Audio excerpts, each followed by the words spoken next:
Hey, welcome back to the Man Cave Workshop, and thank you for joining me again. Okay, we've got a few projects on at the moment with having so much spare time on our hands. I think a lot of people have found themselves with more time than they probably ever wanted, to be honest. But try to keep these videos going, keep people entertained, show what I'm up to on the Man Cave Workshop bench.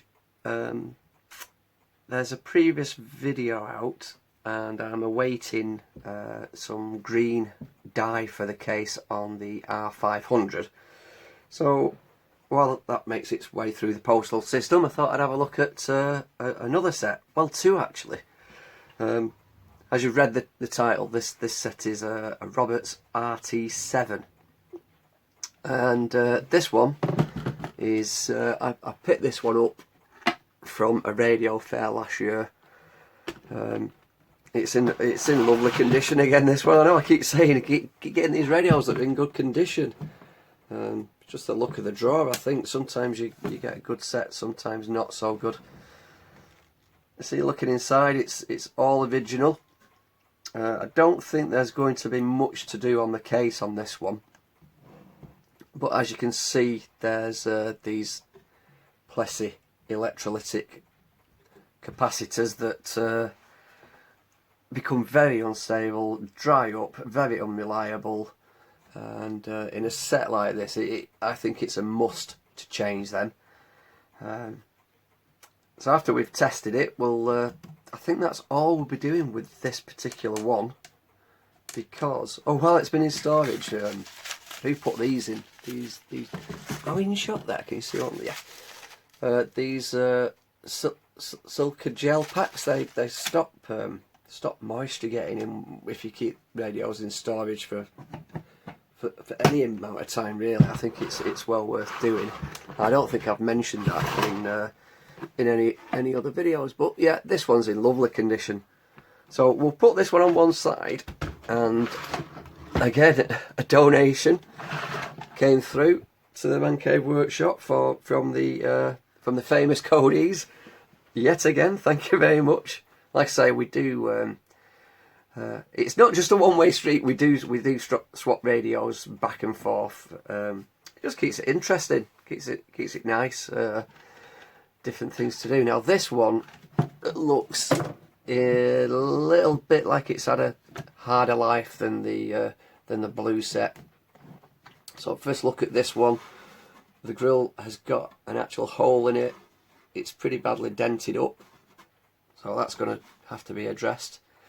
The Roberts badge is completely yellow and missing the complete top of the R, so it makes it look like a K. Cobberts. The actual case has the leather or material Rexine has actually cracked, and it generally it's quite.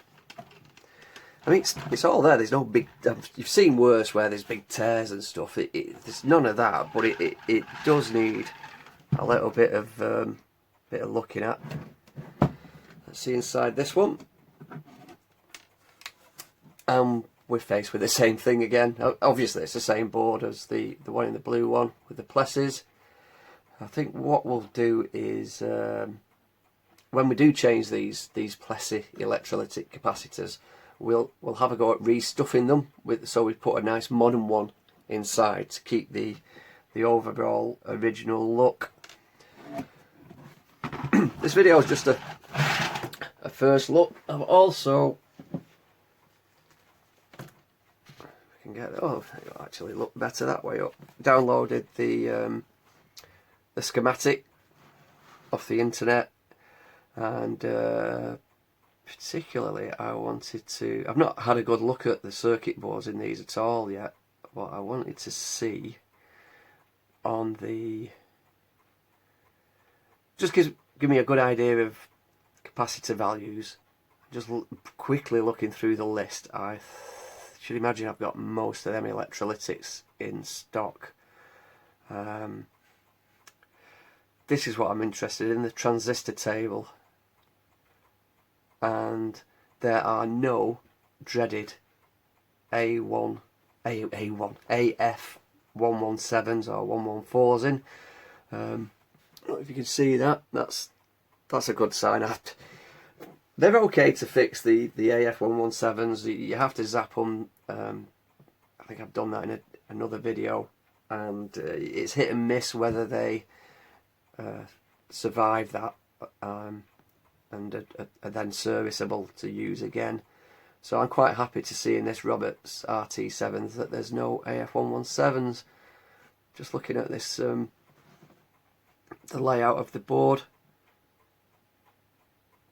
So this is good. It's got it all listed. So these darker ones are the electrolytics. So they're listed, so I can look them up and check the values. It looks pretty simple, to be fair. Not sure where the output transistors are, but I'll research this, read through it all, and have a look at the videos, get a bit of knowledge, get familiar with the sets before I do anything to them. So that's the first look at these. I'll tell you what, I'll pause the video now and we'll test them. Let's see if they work as they are, because we can put them on the DC power supply limiting unit. See if they work. They are going to have electrical work done to them with them capacitors, but let's see if they work anyway. Right, okay, let's test this blue one first. I've got everything lined up ready for testing. I've just had a look on the document that I showed you before, and it appears that these want 9 volts. Oh, in shot there. They want 9 volts. Looking at them battery snaps, I imagine it would have had a huge battery back in the day. I don't know if we're going to have to alter these to take a PP9 battery. I'm not sure what battery it used to have, but I definitely don't think they're available anymore. Let's put 9 volts to it. I'm saying that I've looked at the document for the voltage, because I've seen radios in the past with snaps like this, and I fell foul of just putting 9 volts on this particular set, and after I realised that it was a 6 volt set, and that's the Roberts RT1.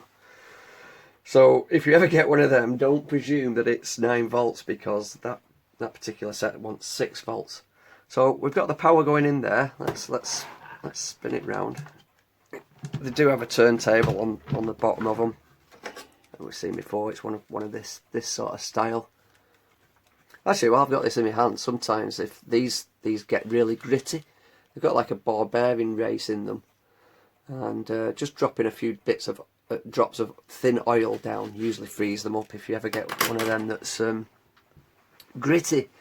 Okay, so 9 volts going in. Let's give it some power.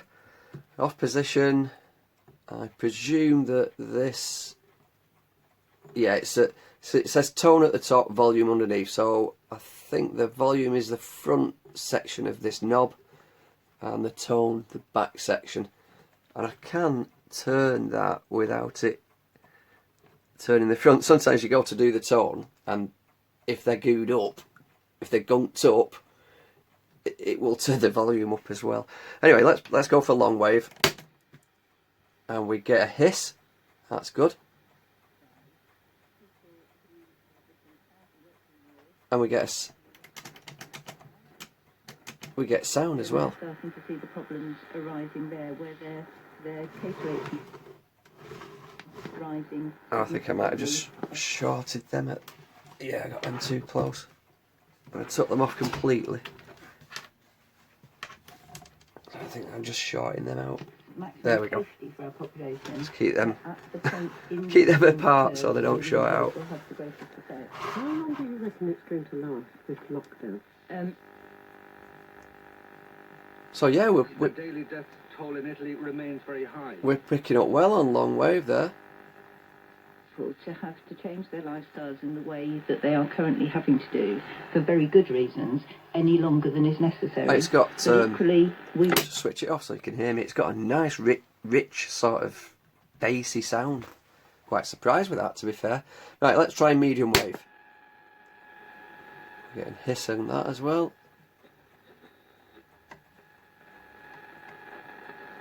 We don't move to a presumption of guilt because you're outside your house.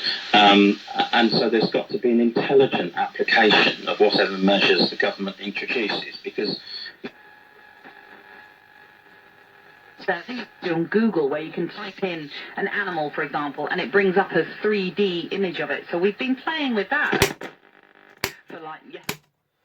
That's sounding very, very good, to be fair.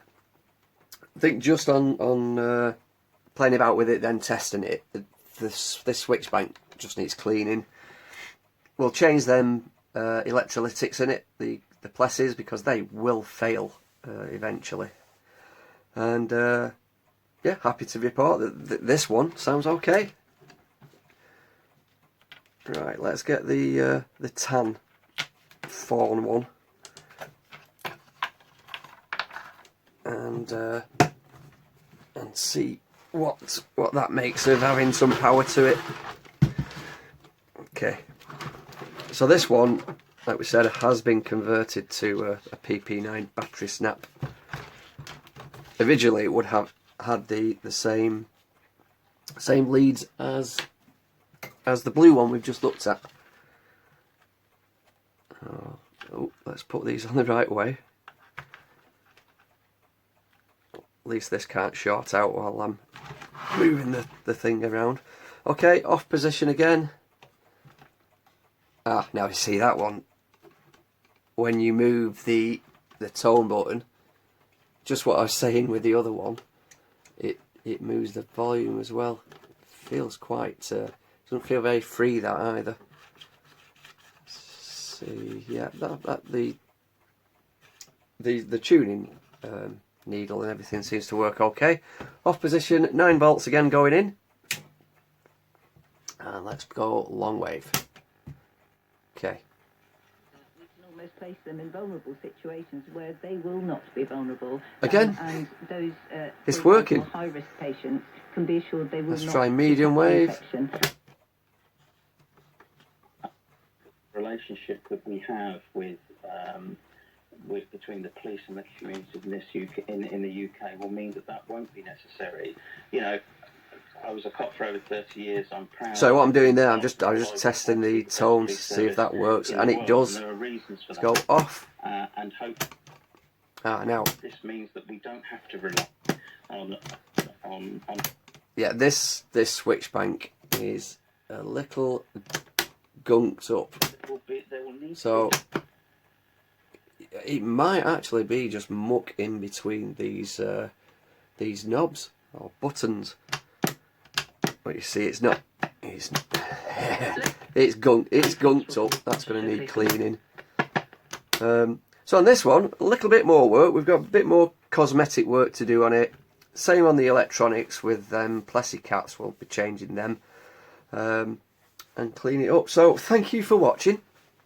I hope you're enjoying these little short videos, and be good to each other and be safe. Catch you next time.